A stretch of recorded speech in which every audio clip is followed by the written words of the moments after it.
Hello, Daniel from IGN here, and I'm joined by Tom, and we're going to take a look at the first trailer for The Hobbit, The Desolation of Smaug. We're going to go with Smaug rather than Smaug, which Peter Jackson does in interviews. So obviously the second part of the Hobbit trilogy. The first part ended with Gandalf sort of going off on his own, right? Well, them all being saved by the eagles, and they're starting the next leg of their journey. So this is how the trailer opens. It starts with the line, "Where does your journey end?" And presumably there. There you go, it's a massive mountain. And that is the Lonely Mountain. Yes, the Lonely Mountain, or Erebor, if you're versed in Tolkien mythology, Tom. And the Lonely Mountain, obviously, is famously the home of Smaug. Yeah, because he's invaded. It's the city, the kingdom under the mountain. This is where the dwarves traditionally lived. That's where all the treasure still remains, and that's where Smaug is guarding it. So this is the destination. So it kind of implies that we get there in this film. And it's the Arkenstone, if we all remember, is what the dwarves are after, right? Yeah, that's the MacGuffin. Play a little bit more. So the voice that you hear is Thranduil. He is the sort of leader of the Wood Elves, right? Yeah, and we'll see him later in this trailer. So this presumably is carved inside on the side of the Lonely Mountain. It looks quite dwarf-like. There's a battle axe. There's a big stony beard, and they're traversing it, trying to get into the mountain. So I'd say that happens a little bit later on in the film. Yeah, maybe a little bit way in. Quite a way in, I think. So I think actually what we'll find in this trailer, it tells you a lot about the structure and what will probably lie in the third movie. Yeah. Again, so where do we think that is? Again, I think that looks like the Lonely Mountain in the background, so some kind of city surrounding the mountain. Well, that'll be the city that the Bard the Bowman lives, right? I don't think that's Lake Town, I think. Well, okay, well, let's carry on anyway. So this is almost like an entrance town, right? Right, here we go. This is definitely Mirkwood, right? This is definitely the home of the Wood Elves. This is the Elven Kingdom, and so far we've seen Rivendell in the Lord of the Rings movies, and I think there's kind of similarities in the kind of the brickwork and the carvings in the pillars, but it's much darker, much gloomier. They've kind of retreated back into the caves in Mirkwood. And the Wood Elves themselves, actually, interestingly, from reading up, they are Sylvan Elves, and they are actually a lower form of elves than the ones we've seen in the previous trilogy. Right, and who's this chap? So yeah, so this is Thranduil, and that's played by Lee Pace. He plays sort of the... let's let him talk here. Famously, big dwarf hater is Thranduil. Does not like dwarves. So this is early on in the film, because... They basically enter into Mirkwood. They get captured by the elves, including Thranduil. He's the leader. He's also, what's his face? Orlando Bloom character's father. Right, okay. Yeah. So that's Legolas's dad. That's Legolas's dad. And actually, interestingly, from The Lord of the Rings, he's the guy who sends the warning to the other elves that Gollum has escaped. Okay. So a nice little bit of trivia there for you. But here we go. So he captures the dwarves, doesn't like dwarves, doesn't know what they're doing through the Mirkwood, and they don't really want to tell him, I don't think. So probably at the beginning of this movie, there's going to be a section where they're imprisoned. Yeah. I think there's actually something before that as well, but we'll come on to that. I kind of know that's because I've read the book. Yeah. And if you haven't read the book and you're saying spoilers, it has been out for quite some time. It has, yeah. And this, little spoiler warning coming up, let it play. There's Thorin. And this is how they escape? Yep, in the barrels. And there is Martin Freeman, obviously. He is Frodo. Sorry, not Frodo, Bilbo.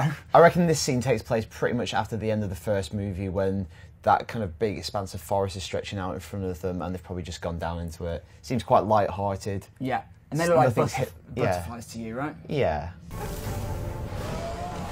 Bit more escaping. The Wood Elves chasing them. Yeah, so these are the Wood Elves, and the Wood Elves are obviously out to capture them. Now, these Wood Elves, as far as I know, are from like the Mirkwood Guard. Okay. So they are sort of the army of the Mirkwood Elves. If you look, they're incredibly agile. Look at the way that they're traversing these trees very quickly, very agile. Yeah. Well, it seems to be ginger and green seems to be sort of the colour scheme for these. Beyond Darkness. Now. So, if you can see here, there's quite a lot of like spider web. Yeah, so this is in the Mirkwood, again, a different region of it, and there's lots and lots of cobwebs here. So I would say this happens before they get captured by... In fact, I think this is probably them being captured by the elves. And who's that chap? It's Legolas. So very familiar if you're acquainted with the Lord of the Rings trilogy. Played by Orlando Bloom, and yeah, so he is the son of Thranduil, who was giving the speech earlier on. So it's probably he who captures them. Yeah. Do not think I won't kill you, dwarf. Right. That's a bloody great big bear. That is a massive bear. So there's a character in the book who can turn into a bear. Right. Called Bjorn. Bjorn again. There you go. I think it's probably one of the smaller encounters. Another action sequence in the movie. Yeah. Probably not a big set piece, but one of the early ones just to get the movie going. Okay. When did we allow Ian? Right, here we go. So, Evangeline Lilly famously played Kate in Lost. She is here playing a brand new character created for The Hobbit, and her name is Toriel. So, from reading interviews and stuff, it sounds like Peter Jackson and Fran Walsh decided to add another female character because they were lacking, basically. Okay. There's no girls in The Hobbit. Right, okay. Well, it could be a savvy decision. Yeah, I think so. And yeah, so here we go. She looks very elven, though. No treatment done whatsoever. No, those ears are hers. So here we go. This is Lake Town.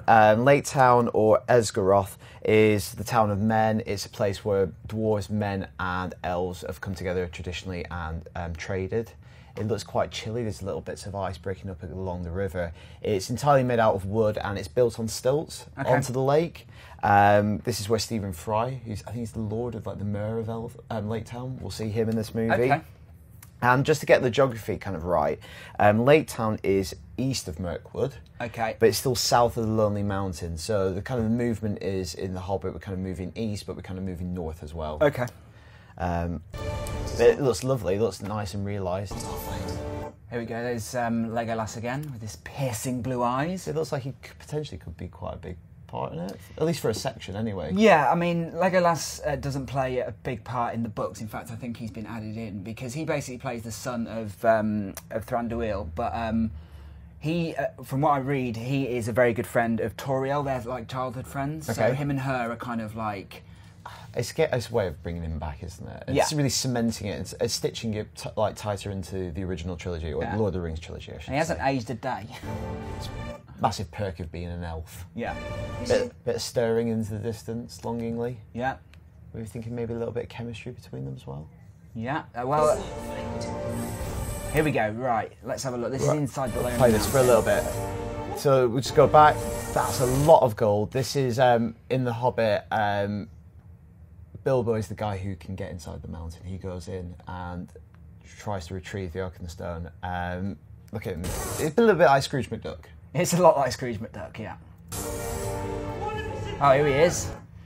So just cut that back. That is, I think, a shot from the last film. Okay. So I think this sort of just foreshadowing where Gandalf is. That's Radagast the Brown on the right, played by Sylvester McCoy, and that's Gandalf, and he's warning him not to go. I don't know really I can't remember where he's supposed to be heading into, but he's sort of heading into... It's this place. So this is Dol Guldur. Okay. Okay, this is Sauron's base, essentially, in the Mirkwood. So in the first film, Radagast the Brown went to this place, and he met a necromancer. Yeah. And he kind of ran away from it. Essentially, this is where Sauron has located himself, and he's like returned to Middle-earth while he's searching for the ring. And this is the base in which he grows his strength before the War of the Rings, which takes place in Lord of the Rings. Okay, does that mean we're going to see Sauron? Well, this is what I think this third movie is going to be. Okay. Because The Hobbit, pretty much most of the way through, the big set piece is when Smaug attacks Lake Town. Yeah. I imagine that's going to happen in this movie, which means what you're going to do in the third movie. So I think they're going to do a lot more stuff about Sauron in the third movie. Let's take a look. It's undoubtedly a trap. Beyond Desolation. There's probably a bit more in the... Wood Elves Kingdom, Yep. is it? Yeah. So that's quite cool, how the tree roots are forming bridges throughout the kingdom. I'm looking forward to seeing that in 3D. Such is the nature of evil.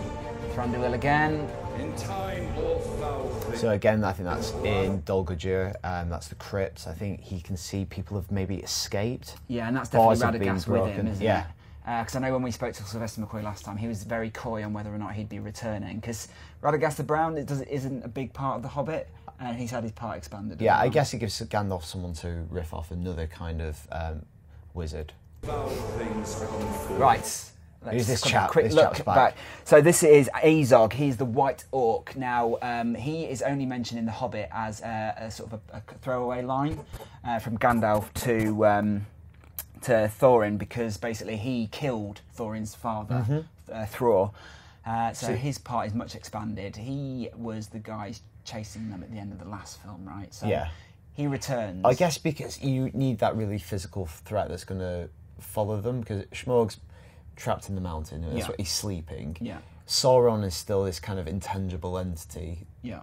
You need that kind of physical force that's going to be at their backs. Yeah. I'd say one thing that annoyed me a little bit about this guy last time was that they already did the albino orc in Return of the King. But anyway, it's a minor quibble. If you just scroll it back just slightly... So you can see here there are dwarves taking... Sorry, not dwarves. Orcs taking on elves. So we've had the elves versus the dwarves escaping. Now we've got orcs versus the elves. So are the elves getting sucked into this bigger story at this point? This leads me to believe it's towards the end of the story, because at the end of the story you've got the Battle of the Five Armies, which is where the orcs and where the dwarves and the elves team up against the orcs. So this I believe could be right at the end, but okay, cool. So let's play this on a little bit more so we can work out anything else. So again, back in the beginning of this movie, we were thinking before they were captured by the Mirkwood elves. This is the spider bit. Yeah. So we kind of saw the spiders a little bit with Radagast in the first movie. Yeah. And these are the descendants of Shelob. Okay. Well, it's the other one, isn't it? Whatever the pre. Oh, okay. Antecedents? I can't remember. Oh. Because they're not descendants of ancestors. Shelob, are they? Ancestors, yeah, there you go. See the spiders in the background? Yeah. You waken that beast. Thorin again. You'll destroy. Here we go. Right, so this is Luke Evans, and he plays Bard the Bowman.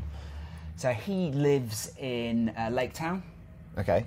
And he basically, again, this is all spoilers if you have never read the book, but he basically leads the resistance against Smaug when Smaug breaks out of the mountain. Because basically Smaug realises that they've stolen the Arkenstone. He then comes out and wreaks havoc on Lake Town. But Bard the Bowman, famously, he kills Smaug. He's the man who kills Smaug. I think a lot is shaping up for that to possibly happen in this movie, and that could be the cliffhanger of the big action sequence at the end of this movie. Yeah.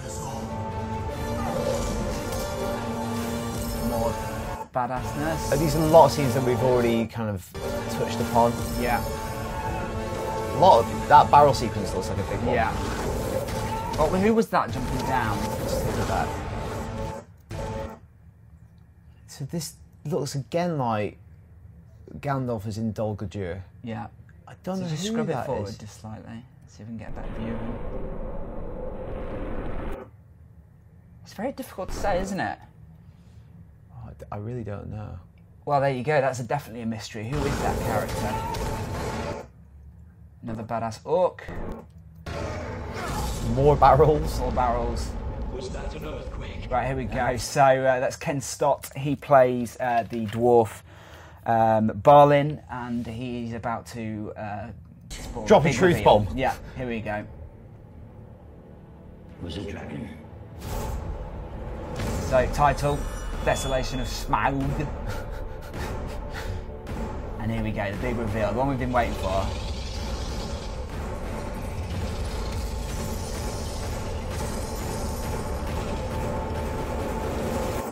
That is one massive dragon. That is a huge dragon, played obviously by Benedict Cumberbatch. You can just tell. He's gone by the prosthetics. They really just build off his own face structure. He went the full method for this. He lived in a mountain for 6 months. He had a big pile of gold, and he basically lived as a dragon for 6 months. But you can tell in the performance right there. It's all on screen. That looks quite impressive. Yeah. So just to theorise, then, you think that we're going to have the Bard the Bowman stuff in the third film, or? I'm going to make a guess now and predict that Smaug's going to die in the second movie. In the second movie, right. Second movie, it's going to be the big set piece to end this movie. Okay. And then the third one's going to be a really bridging one. I'm really focusing on Sauron because that will really tie... The Ring, Gollum, Sauron, all that stuff will come into its own in that third movie. Okay, so the Battle of the Five Armies then... I can maybe bridge over into the beginning of the third movie, perhaps. Yeah, because basically what happens is, I mean, just to spoil it again for you, is that Smaug gets killed by the bowman, and he seeks recompense from the dwarves. He basically says, look, Smaug's destroyed our town, we want some of the treasure to pay that back. And there's a bit of a set-to between the humans and the dwarves. The dwarves don't want to give him the money.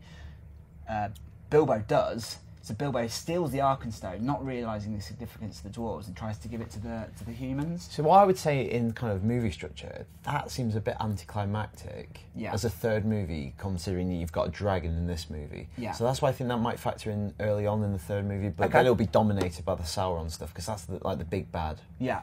So there we go. Are you excited? I'm very excited. The first movie really surpassed my expectations. I wasn't expecting much, and I absolutely loved it. So I can't wait to see that. And you know what I'm excited about as well? Seeing another film in HFR. I know, like, it had a lot of naysayers at the time, but actually, I think it's brilliant. I thought it really sang in the action sequences, less so in the kind of more prosaic bits. But yeah, I can't wait to see that again. So there you go, December 13th. Yeah, thanks for joining us, and obviously for all your latest news on The Hobbit, The Desolation of Smaug, and obviously the third film as well, which is coming out next year. And everything. Yeah, and everything. Stay tuned to IGN.